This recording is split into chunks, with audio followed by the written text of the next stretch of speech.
அஸ்ஸலாமு அலைக்கும் வரஹ்மத்துல்லாஹி தஆலா வபரகாத்துஹு. வாழ்க்கையில் முயற்சி செய்து எப்படியாவது முன்னேறிவிட வேண்டும் என்று நினைத்து பல முயற்சிகள் செய்து இறுதியில் தோல்விகளை சந்தித்து பல தோல்விகள் இரு தோல்விகள் அல்ல பல தோல்விகளை சந்தித்து துவண்டு போகும் தோல்வியின் தாக்கங்கள் தலைக்கு மேல் ஏறும் அளவுக்கு அடுத்து என்ன நடக்கப் போவது என்று தெரியாமல் அறியாமல் ஒன்றுமே புரியாமல் திகைத்து நிற்கும் ஒருவராக நீங்கள் இருந்திருந்தால் இந்த குர்ஆன் வசனம் உங்களுக்கு ஆறுதல் அளிக்கட்டும்.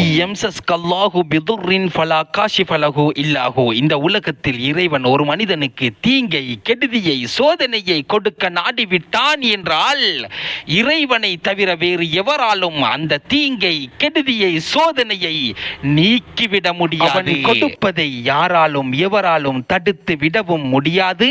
அவன் எடுப்பதை யாராலும் எவராலும் கொடுத்து விடவும் முடியாது. அவனுடைய சோதனை வேதனை காலங்களில் நீங்கள் பொறுமையாக நடந்து கொண்டு அவனுக்கு நன்றி செலுத்துவீர்களேயானால் நீங்கள் நினைத்ததை விடவும் சிறப்பான ஒன்றை இன்ஷா அல்லாஹ் அவன் உங்களுக்கு தர காத்திருக்கிறான்.